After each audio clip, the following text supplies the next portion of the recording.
Ang astig na Tagalog recap natin ng DC Universe TV series na ang Peacemaker Season 1 and Season 2 ang mga mapapanood nyo sa video na ito mga Juan.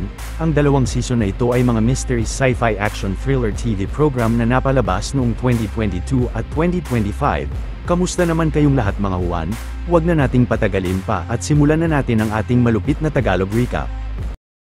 Ang layunin ng channel na ito ay upang mas maunawaan sa Tagalog at mas ma-enjoy ng marami ang mga paborito nilang pelikula at mga palabas sa maiksing oras lamang. Wala po kayong mahahanap ng mga full movie sa channel na ito dahil labag po ang mga ito sa patakaran ng YouTube nang walang hinahawakang copyright.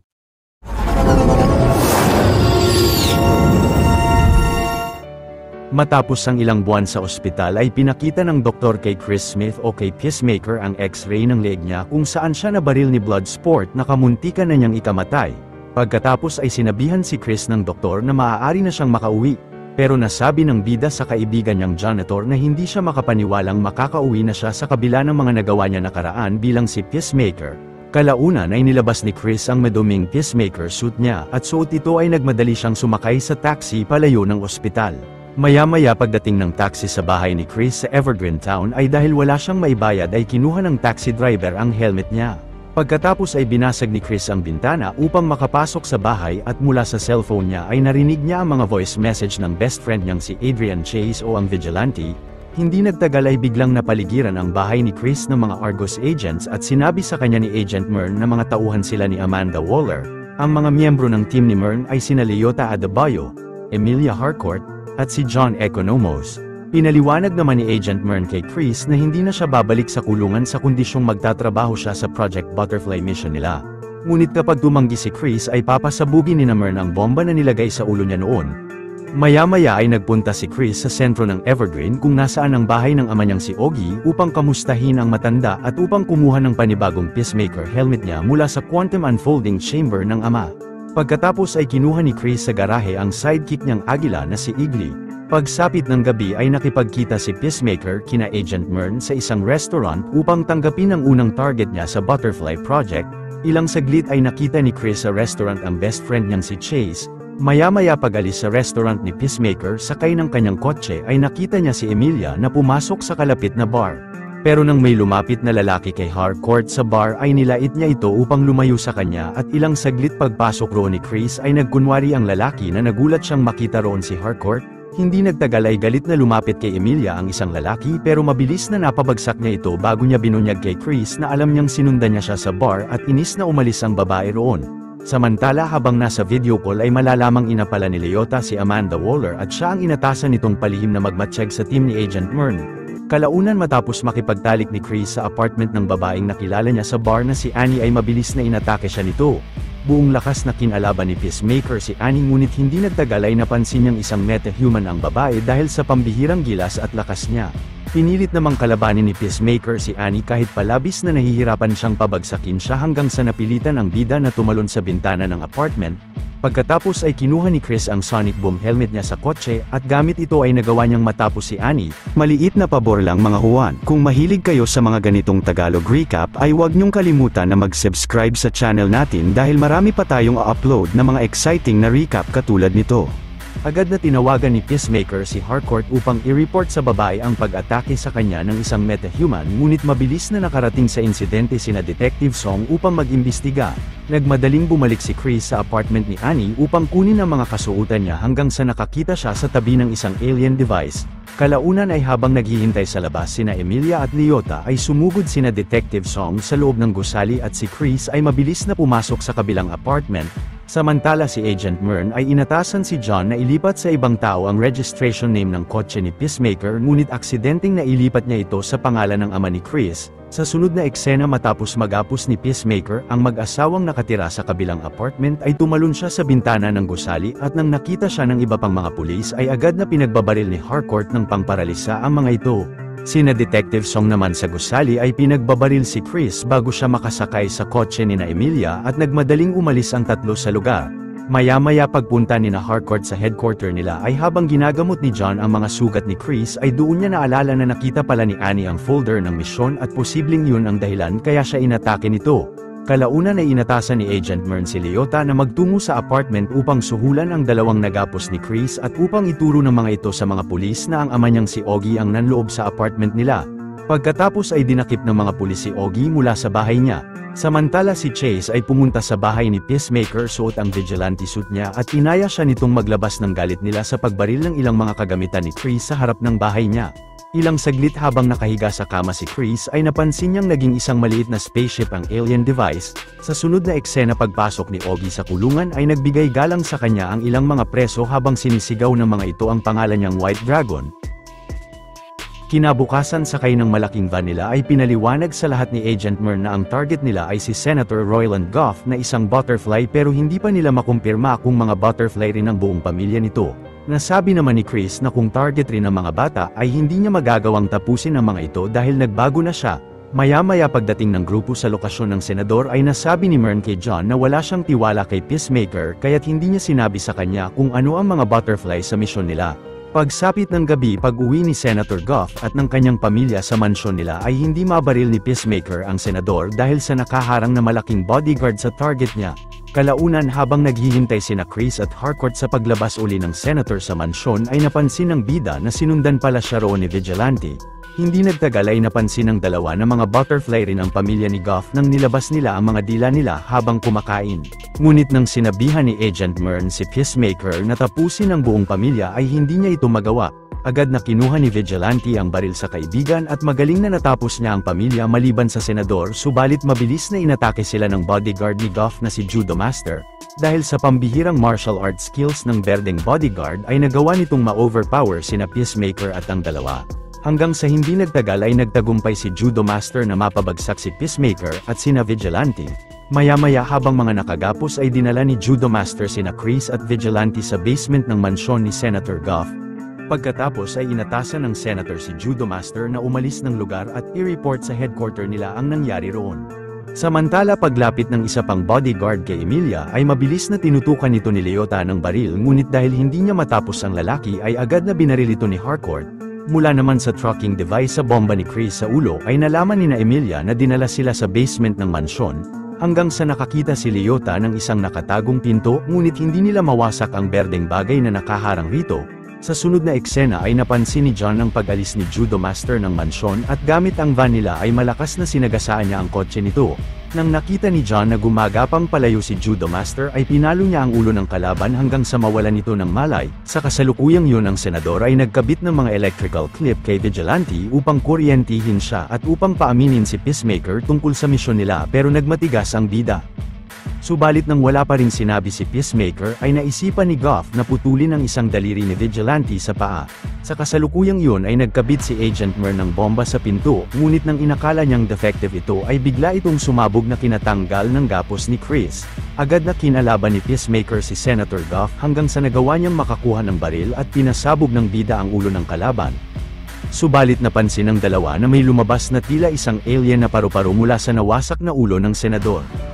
Maya-maya sakay ng van nila ay sinabi ni Peacemaker kina Emilia na binaril niya ang lumabas na butterfly sa senador. Kalaunan pagbalik ng grupo sa headquarter nila ay ginapos roon ni John si Judo Master. Si Agent Mern naman ay sinabi kay Chris na pananatilihin muna niya si Vigilante sa operasyon nila upang hindi nito mabunyag ang tungkol sa misyon. Sa sunod na eksena kasama si Chase ay pumunta si Peacemaker sa bahay ng ama niya. Napansin ni Chris na wala roon ang ama at pumasok siya sa Quantum Unfolding Chamber at pagpasok rin sa loob ni Chase ay nakita nila ang White Dragon suit ni Augie. Pagkatapos ay kinuha ni Chris ang iba pang mga Peacemaker helmet niya sa chamber ngunit paglabas nila ay nalaman ng bida sa kapitbahay nilang nakulong ang ama niya.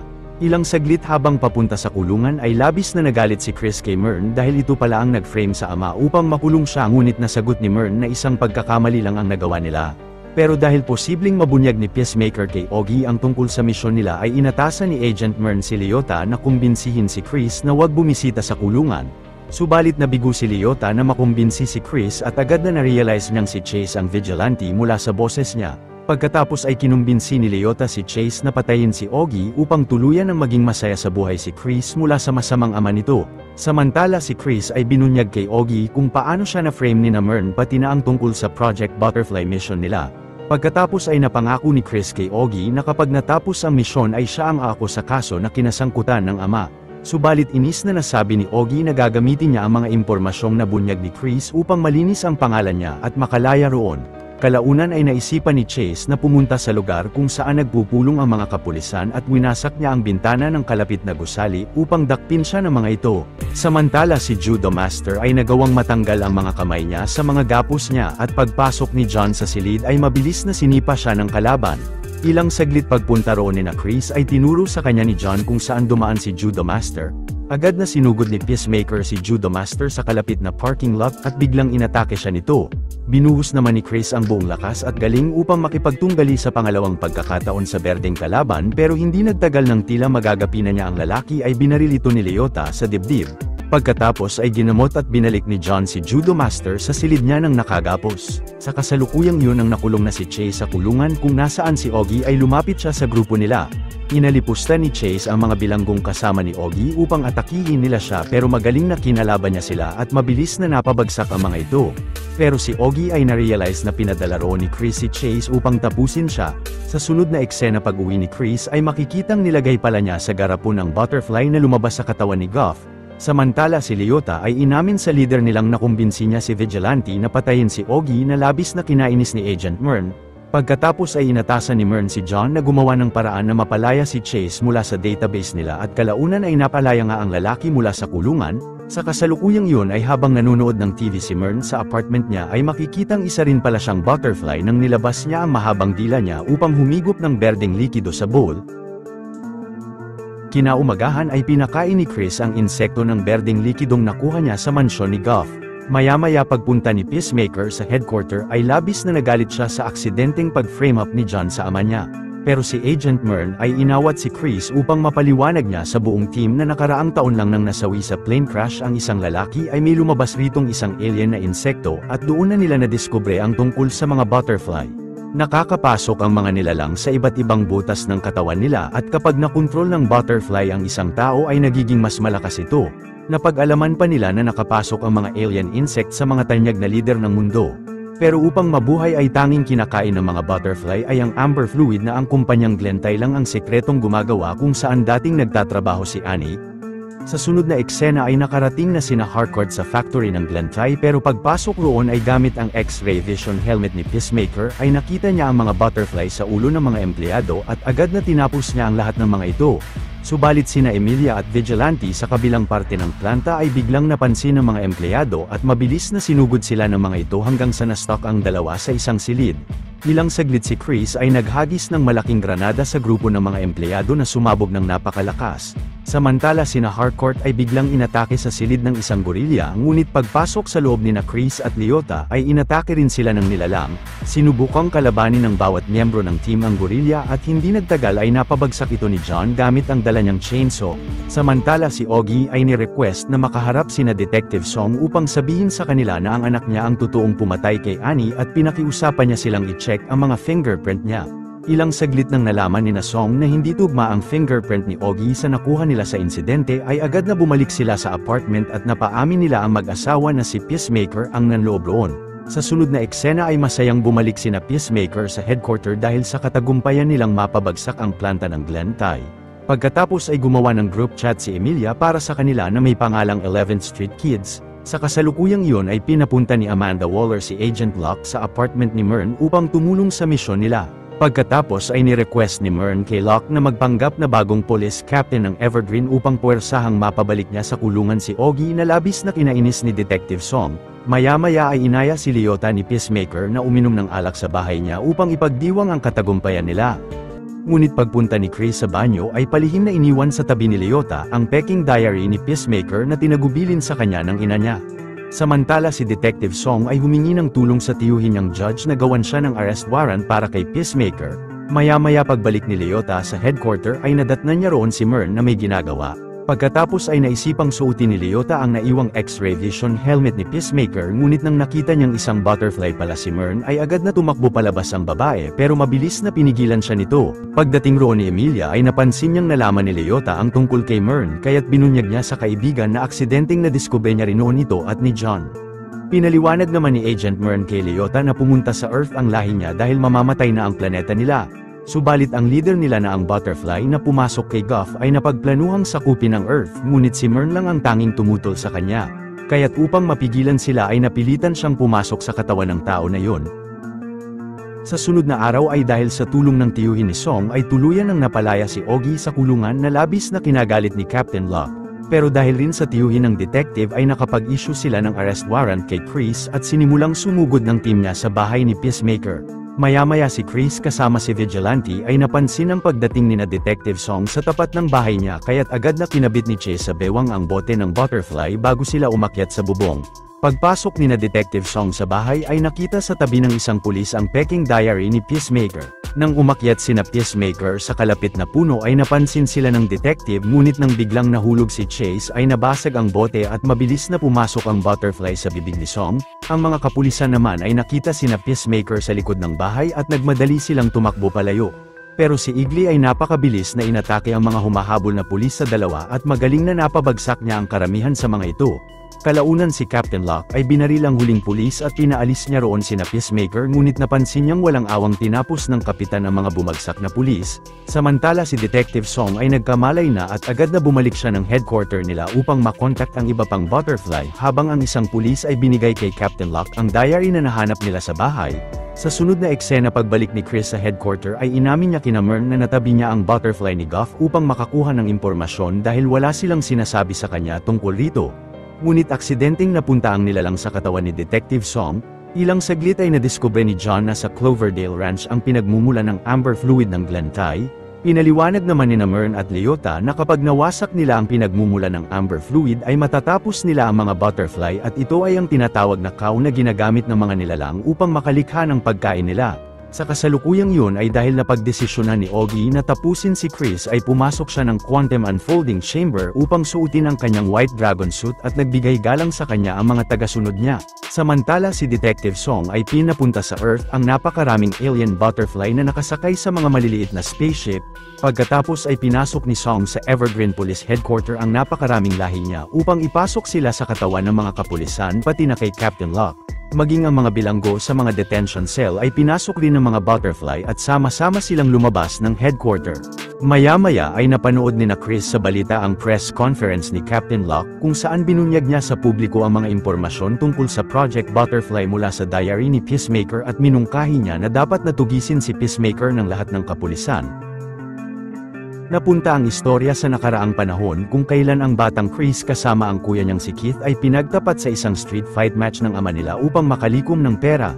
Ngunit nang nasuntok ng napakalakas ni Chris si Keith ay bigla siyang nagkumbulsyon hanggang sa binawian siya ng buhay at labis na kinagalit ni Ogi ang nagawa ni Chris. Sa kasalukuyang panahon ay napansin ni na Peacemaker na nakatakas na naman si Judo Master sa silid pero winalang bahala niya yun habang nare-realize na si Leota ang naglagay ng peking diary sa bahay niya. Pagkatapos ay kasama si John ay sinimulan ni na Chris na puntahan ang lokasyon ng cow, subalit ilang saglit lang ay biglang sinugod ni na Detective Song ang apartment ni na Mern at puwersahan nilang pinasok ang loob habang sina Harcourt ay nagtatago sa kabilang parte ng gusali. Matapang na pinagbabaril ni Mern ang mga pulis ngunit agad na napigilan siya ng mga ito at pinagbabaril siya ng detective. Paglabas ng Butterfly sa katawan ni Mern ay walang awang winasak ito ni Song bago sila umalis ng apartment. Kalaunan ay mabilis na inatake ni Judo Master sina Harcourt at Leota pero matapang na kinalaban ito ni Emilia gamit ang malupit na self-defense skill niya hanggang sa hindi nagtagal ay napabagsak ni Leota ang berdeng kalaban gamit ang taser gun niya. Sa kasalukuyang yun mula sa tracking device ng helmet ni Peacemaker ay nalaman ng grupo ni White Dragon ang lokasyon ni Chris at mabilis na inatake niya ang sinasakyan nilang van. Pagkatapos ay nagmadaling inatake sa loob ni White Dragon sina Peacemaker pero si Vigilante ay pinagbabaril ang ama ni Chris at pinasabugan niya ito ng granada. Sina Peacemaker at John naman ay tumakbo sa kalapit na kakahuyan at sina Ogi ay hinabol sila habang si Chase na sugatan ay nagtago sa isang puno. Pero nagawang makaalis ni Chase sa lugar sakay ng kotse ng mga tauhan ni Ogi ngunit kalaunan ay bigla siyang nawala ng malay at nahinto niya ang sasakyan. Samantala si John ay pinahila ang helmet ni Chris sa isang raccoon ng kakahuyan upang malinlang nila ang grupo ni White Dragon at nang nakita ng dalawa si Chase sa loob ng kotse ay sumakay sila sa sasakyan. Ngunit dahil may mga tracking device rin ang iba pang helmet ni Chris ay nagmadali niyang tinapon ng bag subalit mabilis na nahabol siya ng mga tagasunod ni Augie. Matapang na kinalaban ni Peacemaker ang mga tauhan ni White Dragon habang si Eagly ay inaatake ang ilan sa mga kalaban ngunit biglang napabagsak ni White Dragon ang Agila. Nang galit na kinalaban ni Chris si Augie ay madali siyang napabagsak ng ama pero nang tatapusin na siya ni White Dragon ay agad na inatake siya ni Vigilante at bahagyang nawasak nito ang suit niya. Patuloy na kinalaban ni Peacemaker si White Dragon at si John mula sa likod ay pinagbabaril ang mga tauhan ni Augie. Galit na sinisi naman ni Chris ang ama sa pagkamatay ni Keith at nang tinutukan niya ng baril si Augie ay hindi naniwala sa kanya ang ama na tatapusin niya siya ngunit binaril pa rin ng bida si Augie at labis na nagsisi siya sa nagawa niya. Sa kasalukuyang yun sina Detective Song kasama ang mga tauhan niya ay nagtungo sa Cloverdale Ranch at mula sa underground basement ay hinanda ng mga Butterfly ang teleportation equipment nila upang ilipat sa ibang lugar ang dambuhalang nilalang nila na angkaw. Maya-maya ay nagtungo sina Emilia sa veterinary clinic kung saan dinala ni na Chris si Eagly at nang nagkamalay na ang Agila ay masayang niyakap nito ang amo niya. Kalaunan ay napagdesisyonan ng grupo na si Harcourt na ang bagong leader nila at sakay ng kanilang bagong van ay nagtungo sila sa Cloverdale Ranch. Ngunit habang nasa biyahe nang humingi ng patawad si Leota kay Chris sa pag-frame up niya sa kanya ay galit na hindi siya napatawad nito. Maya-maya pagdating ng grupo sa labas ng Cloverdale Ranch ay hinanda ni Peacemaker ang mga helmet niya. Kalaunan ay inatasan ni Emilia si Peacemaker na tumapos ng isang bantay sa ranch at suot ang uniforme ng bantay ay pumasok si John sa ranch. Ngunit nang nakita ni John sa underground basement ang dambuhalang alien ay naiwan niya ang bag sa daan dahil labis na natakot siya sa nilalang. Subalit biglang nakita ng isang Butterfly ang helmet ni Peacemaker mula sa bag at agad na pinigilan nito si John na makalayo ng lugar. Mabilis na inatake si John ni na Detective Song pero si Leota ay inactivate ang sonic boom ng helmet at nang lumapit sa nawasak na ranch ang mga Butterfly ay inactivate uli ni Leota ang sonic boom ng helmet ng ilang beses pa upang gumuho ang underground basement kung nasaan ang crow. Pagkatapos ay sinugod ni Chris ang ranch kasama sina Emilia at Vigilante at pinagbabaril ng tatlo ang mga Butterfly na makaharap nila sa daan. Buong lakas na nakipagsagupaan sina Peacemaker sa mga nagkalat na mga tauhan ni Detective Song sa paligid at kalaunan ay sinabihan ni Harcourt ang bida na tapusin ang dambuhalang nilalang sa basement habang sila na ni Vigilante ang tatapos sa mga kalaban roon. Subalit sa patuloy na pakikipagbakbakan nina Emilia at Chase sa napakaraming Butterfly ay hindi nagtagal ay nagawa silang mapabagsak ng mga ito. Samantala si Peacemaker ay biglang bumagsak sa underground basement at nadaganan ng napakaraming debris. Si Leota naman ay matapang na napagdesisyon ng kalabanin na rin ang mga tauhan ni Detective Song gamit ang dalawang pistol niya. Samantala si Peacemaker ay biglang hinila ni Detective Song mula sa mga debris at agad na inatake niya ang kalaban. Ilang saglit nang papasok sa bibig ni Emilia ang isang alien insect ay mabilis na kinuha ito ni Leota at agad na tinapos. Pagkatapos ay suot ang isa pang helmet ni Chris ay bumaba sa basement si Leota at gamit ito ay inatake niya si Detective Song ngunit bumangga ang babae sa pader. Ngunit ang detective ay sinabing ayaw niyang makipag-away kay Chris at pinunta niya siya sa chamber ng Crow kung nasaan si Captain Locke. Pinaliwanag ni Song na ang dahilan kung bakit pumasok sila sa katawan ng mga lider ng mundo ay upang protektahan ang Earth mula sa mga masasamang ginagawa ng mga tao sa planeta. Upang ipagpatuloy naman ang adhikain ni Song ay hinikayat niya si Peacemaker na tulungan silang may teleport ang Crow sa ibang lugar. Pero nang nagkamalay na muli si Leota ay inactivate ni Chris ang human torpedo attack ng helmet niya upang tapusin ang higanteng alien at mabilis na binaril ng bida sina Song at Captain Locke.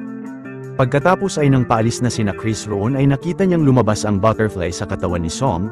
Kalaunan ay binuhat ni Peacemaker si Emilia at umalis na sa lugar ang buong grupo ngunit nang biglang nakasalubong nila ang Justice League ay nagalit sa kanila si Chris dahil huli na sila. Ilang saglit ay dinala ni na Chris si Harcourt sa ospital at si Vigilante na biglang bumagsak sa sahig ay agad na nilapitan ng mga doktor. Sa sunod na eksena ay binunyag ni Leota sa press conference na peke ang diary ni Peacemaker at ang katagumpayan nila sa Project Butterfly Mission. Binunyag rin ni Leota na ang ina niyang si Amanda Waller ng Argus ang palihim na nag-aassign ng mga bilanggo ng Bellerive Penitentiary sa mga misyong katulad ng Project Butterfly. Isang araw ay nakita ni Chris ang alien butterfly ni Song na lumilipad sa labas ng bahay niya at pinakain niya ito ng natitirang amber fluid sa bote niya. Pagkatapos ay masayang umupo si Chris sa tapat ng bahay niya habang ini-imagine na katabi niya ang kanyang ama. Dito na nagwawakas ang istorya ng Season 1 at susunod naman ang Peacemaker Season 2 2025.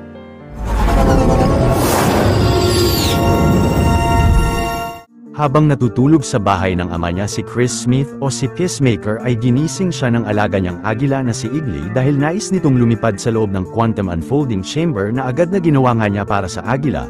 Pagkatapos ay nakakita si Chris ng isang alien sa di kalayuan pero napansin niya si Igli na tinutuka ang isang pinto. Ngunit nang binuksan ni Peacemaker ang pinto ay nakita niya roon ang alternate na bersyon ng ama niyang si Ogie at nagmadaling lumabas siya ng pinto. Makalipas ang 6 na buwan, si Emilia Harcourt ay hindi natanggap sa isang government agency dahil ayon raw sa psychiatrist niya ay mayroon siyang toxic masculinity behavior. Labis na kinasama iyon ng loob ni Emilia at galit na nasuntok ng babae ang dashboard ng kotse niya ng maraming beses, samantala si Peacemaker ay sumakay sa kotse ni Leota at napag-usapan nila ang pag-divorce sa kanya ni Kia matapos na ma-expose sa publiko ng babae ang mga iligal na aktibidad ng ina niyang si Amanda Waller.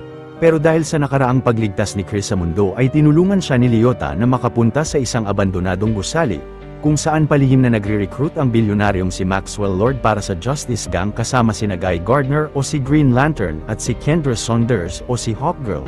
Subalit dahil sa madalas na pagpatay ng mga tao ni Peacemaker upang makamit ang kapayapaan ay hindi siya tinanggap ni na Maxwell. Maya-maya ay naabutan ni Chris si Emilia sa tapat ng apartment nito at pagpasok sa loob ay ginamot niya ang sugat ng babae sa kamay. Napunta raw roon si Chris upang kamustahin ang interview ni Emilia ngunit kalaunan ng nasabi ng babae na isang pagkakamali ang nangyari sa kanila noon ay galit na umalis si Chris ng apartment. Pagsapit ng gabi si John ay palihim na minamatyagan ang bahay ni Chris mula sa utos ni General Rick Flag Sr. Sa kasalukuyan na yon ay dahil sa labis na kalungkutan ay nagdao si Chris ng party sa bahay niya. Ngunit kalaunan ng Argos agent na si Bordeaux ay ni-report kay Flag na nakadetect siya ng kakaibang enerhiya sa bahay ni Chris at ang general ay sinabihan si John na mag-imbestiga sa bahay. Laking gulat naman ni John na makita si Chris na binuksan ang pinto ng quantum unfolding chamber pero nagsinungaling siya kina Flag na mga taong nagsasaya lang sa party ang nakita niya. Ilang saglit pagpasok uli ni Chris sa misteryosong silid ay labis na nagulat siyang makita roon ang alternate na bersyon ng kapatid niyang si Keith at si Ogie. Pero kahit pa nagtaka ang dalawa kung bakit nandoon si Chris dahil ang alam nila ay nasa Bloodhaven siya ngayon ay masayang uminom silang tatlo ng alak. Maya-maya ay nagtungo si John sa apartment ni Leota upang itanong sa kaibigan kung anong nalalaman niya sa misteryosong silid ni Chris ngunit nasabi ng babae na wala siyang alam rito. Gayunpaman ay binunyag ni John kay Leota na pinapaimbestigahan sa kanya ni Flag si Chris dahil sa pagpatay nito sa anak niya noon.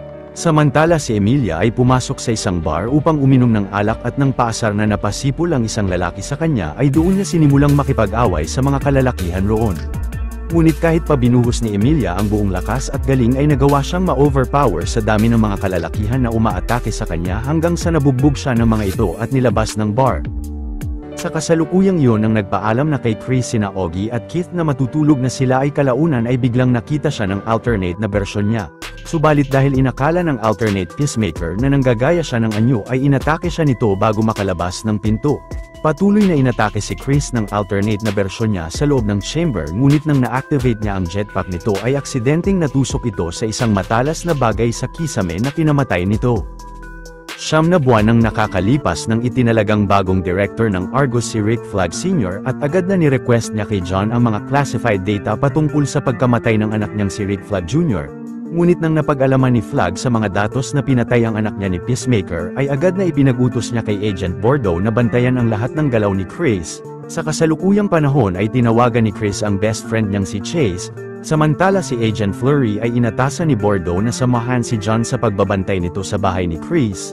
Ilang saglit ay pumunta si Leota sa harap ng bahay ni Chris at sinabi niya sa lalaki na napag-alaman niya sa isang kaibigan na si Flag ay inatasan ng mga empleyado ng Argos na magsagawa ng surveillance operation sa bahay niya na posibleng dahil sa pagpatay ni Chris sa anak nito noon. Nang natanong naman ni Leota kung ano ang pinto na yon ay inamin ni Chris na yon ang quantum unfolding chamber ng ama niya. Pinayuhan ni Leota ang kaibigan na isuko ang chamber sa otoridad ngunit nag-aalinlangan si Chris. Maya-maya ay dumating na si Chase sa bahay ni Chris at nang pumasok sila sa quantum unfolding chamber ay agad na na-detect ito ni Fleury. Ilang saglit ay nagpatulong si Chris kay Chase na putulin ang mga parte ng katawan ng alternate na bersyon niya na kinagulat ng lalaki. Nang nahulog ang cellphone ng labi ay agad na dinampot ito ni Chris at matapos na maputol ng dalawa ang buong katawan ng alternate na bersyon niya ay sinunog ito ni Chris. Pagsapit ng gabi ay pinaghanda ni Agent Fleury ang mga miyembro ng strike team niya upang atakihin ang bahay ni Peacemaker. Maya-maya ay masayang nagdaos ng reunion party ang buong 11th Street Kids team sa rooftop ng apartment ni Emilia. Habang si Agent Fleury kasama ang strike team niya ay sinimulan ng sumugod sa bahay ni Chris, kalaunan nang nadetect ng isang mercenary ang kakaibang enerhiya mula sa pinto ay mabilis na inatake ito ni Eagle, pagkatapos ay magaling na inatake rin ng American Bald Eagle ang bawat miyembro ng assault team ni Agent Fleury sa loob ng bahay ng amo niya hanggang napunta ang mga ito sa likod. Patuloy na inatake ni Eagle ng napakabilis ang buong assault team hanggang sa napabagsak niya ang mga ito pati na si Agent Fleury. Sa sunod na eksena pag-uwi ni Chris ay dahil sa labis na kalasingan ay na-text niya si Emilia gamit ang cellphone ng alternate na bersyon niya ngunit hindi ito nag-send. Ilang saglit ay pumasok uli si Chris sa misteryosong pinto at habang nasa loob ay nakita niyang na-send na ang text niya at nag-reply sa kanya si Emilia. 3 years ago, napag-usapan nina Emilia at Flag Jr. ang lihim na relasyon nila ngunit ayaw makipaghiwalay ng lalaki kay June dahil posibleng makagawa ito ng matinding trahedya sa mundo bilang ang Enchantress. Sa kasalukuyang panahon ay pagsapit ng umaga ay nagising si Chris na nasa alternate na dimension pa rin at nakita niya sa text na pumayag si Emilia na mag-usap sila ng personal sa trabaho ng babae. Nagmadali namang sinuot ni Chris ang mga kasuotan ng alternate na bersyon niya pati na ang peace cycle nito. Habang nasa biyahe ay labis na natutuwa ang mga tao na makita si Peacemaker sa kalsada na sobrang kinatuwa rin niya dahil hindi niya nararanasan yon sa sarili niyang dimensyon. Maya-maya pagpunta ni Chris sa tanggapan ng Argos ay kinagulat niyang makita roon ang alternate na bersyon ni Rick Flag Jr. na ang boyfriend pala ni Emilia sa dimensyon na yun. Pero si Emilia ay inaya si Chris na mag-usap sila sa labas. Samantala si Agent Bordeaux ay nagalit kay John dahil sa hindi niya pagsabi sa kanila na may alaga palang agila si Peacemaker. Pero kasama ang Eagle Hunter na si Red Saint Wild ay planong atakihin ni na Bordeaux ang bahay ni Chris dahil sa pagkakaroon nito ng isang dimensional portal sa silid. Pagkatapos ay inassign ni Bordeaux si John na makipagtulungan kay Judo Master. Sa kasalukuyang yun sina Chris at Emilia ay kumain ng hotdog sa kalapit na parke at napag-usapan ng dalawa ang posibleng pag-ayos nila ng nakaraang relasyon nila ngunit biglang napasabugan sila ng terrorist group na ang Sons of Liberty. Agad na hinayjack ng grupo ang isang government building at nagset sila sa loob ng mga bomba bilang pagsabotahe nila sa gobyerno. Pero mula sa rooftop ng katabing gusali ay nagawang makapasok ni Peacemaker sa loob ng government building. Pagkatapos ay dahil sa napakatinding hand-to-hand combat skills ni Peacemaker ay walang kahirap-hirap na napabagsak niya ang karamihan sa mga miyembro ng Sons of Liberty. Ilang saglit sa patuloy na magaling na pag-atake ni Peacemaker sa mga terorista ng government building ay nagtagumpay ang bida na matapos ang lahat ng mga ito. Agad naman na dinisarma ni Chris ang mga bomba sa building at si Kit suot ang Captain Triumph suit niya ay mabilis na pinasabog ang helicopter ng Sons of Liberty sa ere. Sa sunod na eksena sina Agent Bordeaux kasama ang napakaraming Argus agents ay nakarating na sa tapat ng bahay ni Chris. Samantala si Chris pag-uwi sa alternate na bersyon ng bahay nila ay nagpasalamat siya kay Emilia sa text. Pagkatapos ay bumalik na si Chris sa bahay niya habang sina Bordeaux ay naghahanda ng sumugod sa loob. 35 years ago, ang batang Chris kasama sina Keith at Augie ay habang nangangaso ay biglang nakabaril ang ama nila ng isang alien sa kakahuyan. Si Chris naman ay dinampot ang device ng alien bago nila natagpuan sa gubat ang pinto ng Quantum Unfolding Chamber. Sa kasalukuyang panahon ay napansin ni Chris na magulo ang bahay niya. Habang si John na nasa van kasama ni na Bordeaux ay palihim na sinabihan si Chris sa text na umalis ng bahay niya bago sumugod doon ang mga Argus agents. Nagmadaling kinuha ni Chris ang natabi niyang alien device at kasama si Eagle ay agad na umalis sila mula sa likod ng bahay. Ngunit pagpasok ng mga Argus agent sa bahay ni Chris ay mabilis na nahabol ni Judo Master ang bida sa kakahuyan. Kahit palabis na nagulat si Peacemaker sa pag-atake sa kanya ni Judo Master ay buong lakas na kinalaban niya ito. Gamit naman ang magaling na self-defense skills ni Judo Master ay pinigilan nitong makalayo si Peacemaker. Pero sa gitna ng napakainit na bakbakan nila ay kalaunan ay nagawang mapabagsak ni Chris ang berdeng kalaban. Samantala si Red Saint Wild ay nakita si Eagle sa ere pero nang babarilin niya ang agila ay malakas na tinulak siya ni John. Sa kasalukuyang yun ay napansin ni Leota na nasa isang magazine na ang security consulting advertisement niya. Pero ilang saglit ay nakiusap sa text si Chris kay Leota na pick upin siya sa lokasyon niya. Maya-maya nang nagkamalay si Red Saint Wild mula sa pagkauntog sa bato ay nagdahilan si John na inatake siya ng isa pang agila. Pagkatapos ay inatasan ni Bordeaux si John na ihak ang security code ng pinto. Sa kasalukuyang iyon ay napuntahan ni Leota si Chris sa lokasyon niya at sinakay ang kaibigan sa kotse niya. Pinaliwanag ni Chris kay Leota na gamit ang device na iyon ay kailangan niyang ilipat ang chamber sa lugar na pupuntahan nila bago mabuksan ng mga agents ang pinto sa bahay niya. Nang natanong ni Leota kung bakit sobrang importante ng chamber ay pinaliwanag ni Chris na dahil doon niya natagpuan ang kapatid at ama niyang mga mahal siya. Nalaman pa niya ng mga tanyag na superhero sila roon na ang top trio. Kalaunan ay palihim na tinawagan si Chris ni John upang sabihan siya ang inatasan ni Bordeaux na ihak ang pinto ng chamber pero pinakiusapan ng bida ang kaibigan na patagalin ang pagbukas niya ng pinto. Sa sunod na eksena pagdating ng dalawa sa Settlers Hills ay agad na pinasok nila ang lumang cabin ng lolo ni Chris. Pagkatapos ay mula sa isang pinto ng cabin ay sinimulang ilipat ng bida ang quantum unfolding chamber gamit ang alien device, samantala si John ay pinatagal nga ang pag-hack ng security code ng pinto hanggang sa nagtagumpay si Chris na mailipat ang quantum unfolding chamber sa pinto ng cabin. Nang nahack naman ni John ang pinto ay laking gulat na makita ni Agent Bordeaux na isang closet pala ang nasa likod ng pinto at agad na ni-report ito ng babae kay Director Flagg Sr. Sa sunod na eksena ay habang pinagmamasdan ni na Chris ang pinto ng chamber ay inamin niya kay Leota na aksidenteng napatay niya ang alternate na bersyon niya nang papaslangin siya nito na kinagulat ng babae sa kanya. Ilang saglit ay pinapunta ni Chris si Che sa cabin upang palagyan sa kanya ng pinto ang chamber. Sa sunod na eksena ay gamit ang kapangyarihan ni Red Saint Wild ay nalaman niya ang kasalukuyang lokasyon ni Igli at ni na Peacemaker, samantala si Emilia sa likod ng bar ay nakipag-away uli sa isang lalaki pero sa pagkakataon na ito ay magaling na napabagsak niya ang lalaki. Sa kasalukuyang iyon ay inatasan ni Flagg ang mga tauhan niya na kunin ang cellphone ni John dahil wala siyang tiwala sa kanya. Maya-maya ay bumisita si Flagg sa apartment ni Emilia upang sabihing na pag-alaman niyang nilagay siya ni Amanda Waller sa black book na estado. Si Emilia naman ay inis na na-realize na yun pala ang dahilan kung bakit hindi siya natatanggap sa lahat ng mga government agency. Pero nasabi ni Flagg kay Emilia na mababalik niya ang babae sa Argos kung matutulungan niya silang madakip si Peacemaker. Kalaunan ay naisipang pakiusapan ni Chris sa text si Emilia na makipagkita sa kanya at sumang-ayon sa kanya ang babae ngunit agad na sinabi niya kina Flagg kung saan sila magkikita. Kinabukasan ay naghintay si Emilia sa lokasyon kung saan sila magkikita ni Chris habang sina Bordeaux ay nagbabantay sa paligid. Si Chris naman ay sinimulan ng pumunta sa lokasyon. Hindi nagtagal pagdating ni Peacemaker sa parke ay agad na nakisalamuha siya sa mga tao sa paligid upang hindi mabaril ni Judo Master mula sa rooftop ng kalapit na gusali hanggang sa nagawang makalapit ng bida kay Emilia at tinanggal niya ang nakatagong mic nito. Nainis naman si Harcourt sa pagpunta pa rin ni Chris kahit pa nag-text siya sa kanya ng warning message pero nasabi ng lalaki na nais niyang malaman kung nagkaroon ba sila ng relasyong mahigit pa sa pagkakaibigan. Nang nasagot ni Emilia na hindi ay kalaunan ay biglang nilapitan si Chris ng mga Argos agents at mabilis na kinalaban niya ang mga ito at si Judo Master ay nabaril ng pangparalisa ang kasamahan nila. Subalit si Agent Bordeaux ay gagamitin na ang cyborg enhancement niya upang mapatumba si Chris pero si Harcourt ay mabilis na inatake si Peacemaker at malakas na sinakal niya ang lalaki upang mawalan ito ng malay. Maya-maya pagpunta ng mga agents kay Chris sa Argos headquarter ay nalaman ni Emilia kay John na isang meta-human cyborg si Bordeaux. Pero dahil malaki ang posibilidad na papatayin ni Flagg si Peacemaker upang makapaghiganti ay sinabihan ni Harcourt si John na irehistro ang pangalan ni Chris sa system ng Argus upang legal na mapalaya siya roon.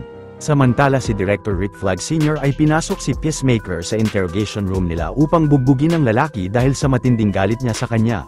Hindi naman lumaban si Chris kay Flagg Sr. habang pinapaliwanag na labis na pinagsisisihan niya ang pagpatay niya noon sa anak nito. Pero ang Argus Director ay patuloy na ginulpi si Peacemaker sa interrogation room na tila plano niyang tapusin ang bida sa silid.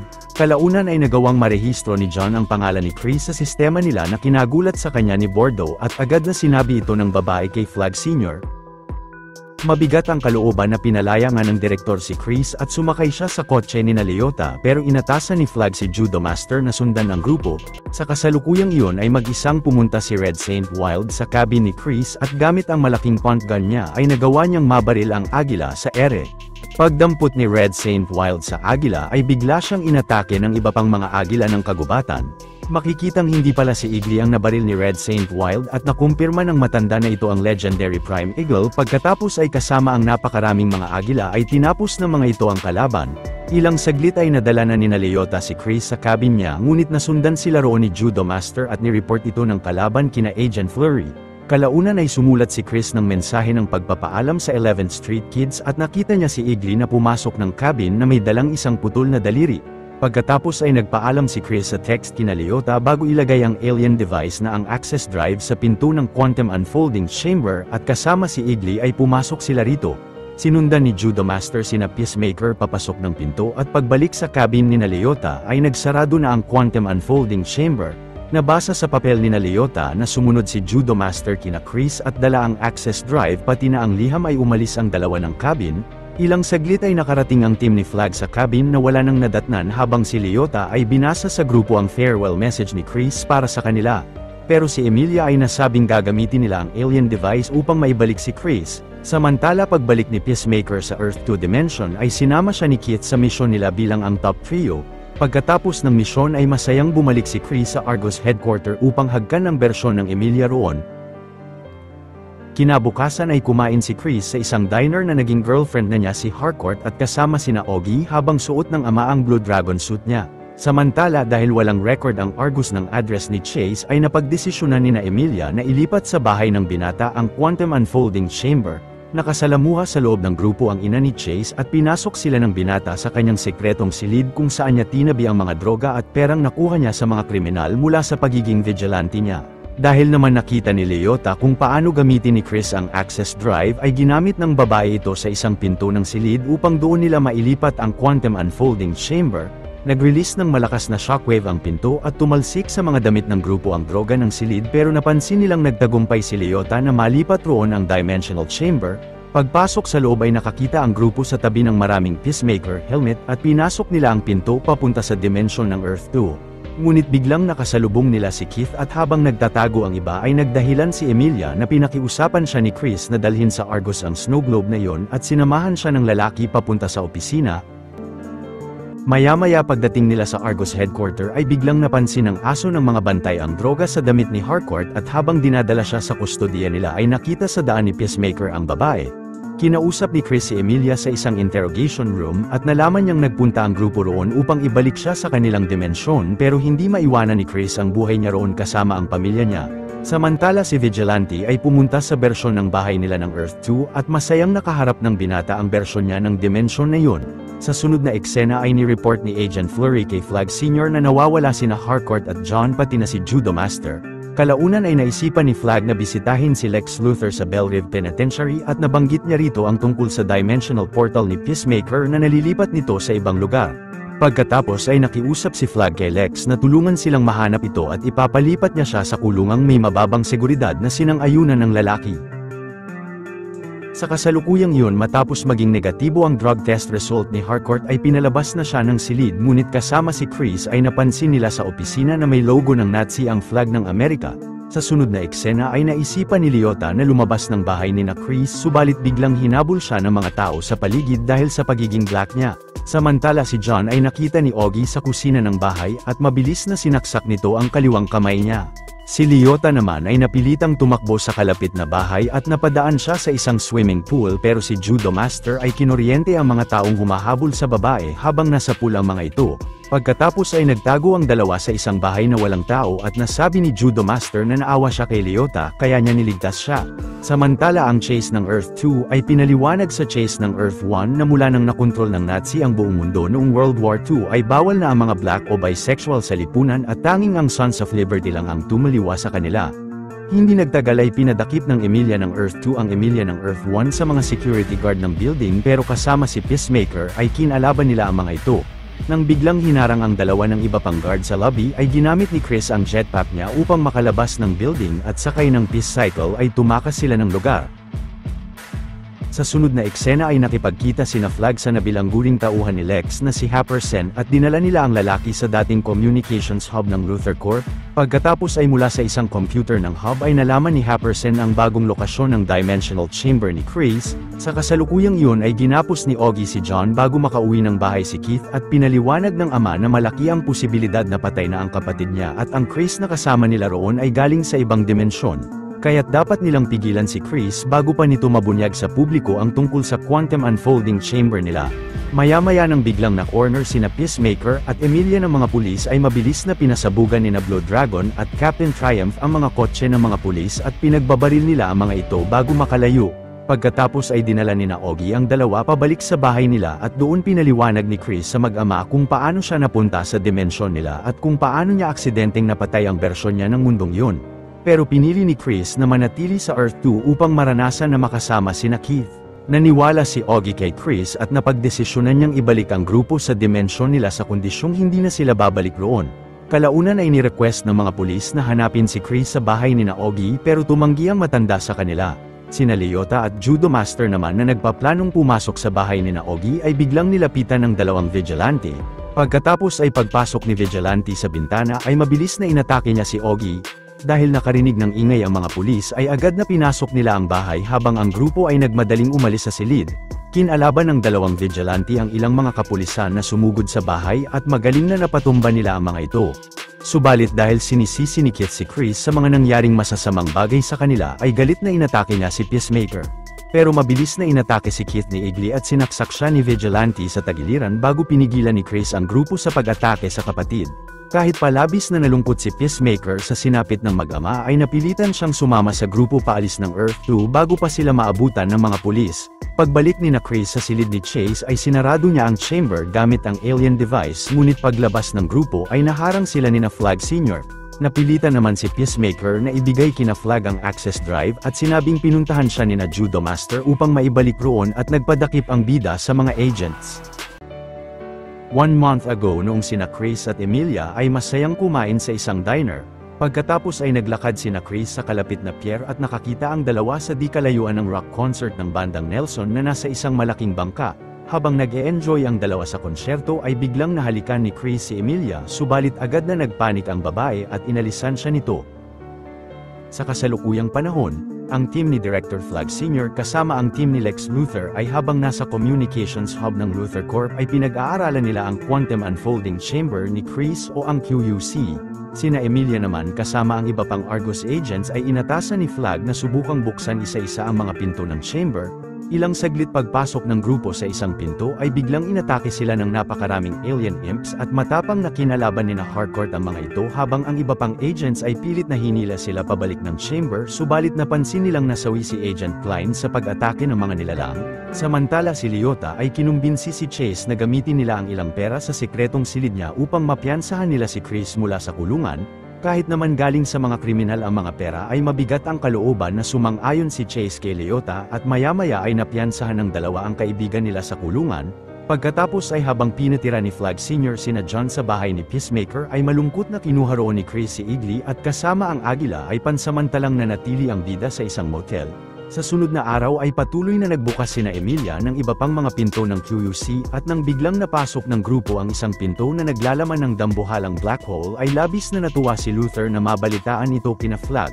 Subalit karamihan sa mga kasamahan ng grupo ay nasasawi sa mga napapasok nilang mga pinto ng Quantum Unfolding Chamber. Habang natutuwa sina Flag sa paggalugad ni Harcourt sa mga pinto ay nawawala na rin ng tiwala sina Bordeaux at ang mga miyembro ng team ni Flag sa kanya. Isang araw ay napasok ni Emilia ang dimensyon na katulad sa mundo nila na may malinis na hangin.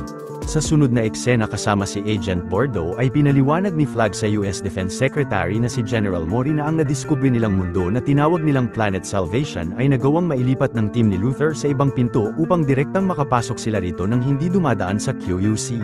Ito ang gagamitin nilang kulungan para sa mga kriminal na meta-human upang habang buhay na matanggal na ang mga ito sa planeta nila at upang mapanatili ang kapayapaan ng mundo. Kahit naman bahagyang nagdududa ay sumang-ayon na rin si General Mori kay Flag. Maya-maya ay binunyag ni Bordeaux kay Harcourt na ang mga kasamahan nila ay binuwis ang mga buhay upang makapaghanap lang pala ng kulungan ni Flag na sa tingin ng babae ay hindi tama. Pagkatapos ay kasama si Leota ay nagplano ang tatlo. Kinabukasan ay habang nagkukwento si John sa team ni Luthor ay in-access ni Bordeaux ang system ng Communications Hub upang malaman nila ang lokasyon ni Chris. Ilang saglit nang pinuntahan ni Leota ang lokasyon ni Chris ay agad na lumayo siya sa kanila pero pinigilan siya ni Vigilante at kinuryente siya nito ng taser gun. Malungkot na inamin ni Chris sa mga kaibigan na tila sinumpa siya dahil lahat ng mga mahal niya sa buhay ay napapatay niya. Pero pinaliwanag ni Leota na sinabihan siya noon ng ama niya na makipagsuntukan kay Keith at inatasan siya ni Waller na tapusin si Flag Jr. na ginawa nga niya kaya niya napatay ang mga ito. Alam ni Chris na dapat ay hindi siya nagtungo sa Earth 2 pero ginawa pa rin niya na nagdahilan ng pagkapahamak ni Augie. Ang kailangan lang ni Chris ay magpakatotoo sa sarili upang hindi mapahamak ang mga mahal niya sa buhay. Dagdag pa ni Leota na sa katunayan pa nga ay tinulungan ni Chris ang grupo na maging mas mabuting tao sa maraming paraan. Sumang-ayon si Chris sa mga kaibigan at paglabas nila ng motel ay natanong niya kay Emilia kung nakaramdam rin ba siya ng pagmamahal noong nagkahalikan sila sa bangka. Nang sa wakas ay inamin nito ni Emilia ay labis na kinatuwa ni Chris ang nalaman. Makalipas ang 1 linggo ay ginamit ng 11th Street Kids ang limpak-limpak na mga pera ni Vigilante sa hideout niya at kasama sina Agent Bordeaux ay nagpatayo ang grupo ng sarili nilang intelligence agency na tinawag nilang Checkmate. Isang araw ay biglang nakidnap si Peacemaker ng mga Argus agents at dinala siya sa communications hub ng Luthor Corp upang ipasok ang bida sa Planet Salvation, na peke pala ni na Flag ang pirma ni Chris upang magboluntaryo siya bilang unang bilanggo ng Planet Salvation at mabilis na sinarado nila ang pinto ng dimensyon, subalit ilang saglit ay nakarinig si Peacemaker ng ungol ng mga halimaw sa di kalayuan. Dito na nagwawakas ang astig na istorya ng palabas mga Juan. Kung natuwa at nagustuhan nyo ang ating tinampok na pelikula ngayong araw ay maaari nyo rin panuorin ang iba pang mga Tagalog recaps natin sa main page ng ating channel, at syempre huwag nyong kalimutan na mag-like, subscribe at mag-hit ng notification bell dahil marami pa tayong tatampok na exciting na mga pelikula sa mga susunod na linggo. See you on the next one mga Juan.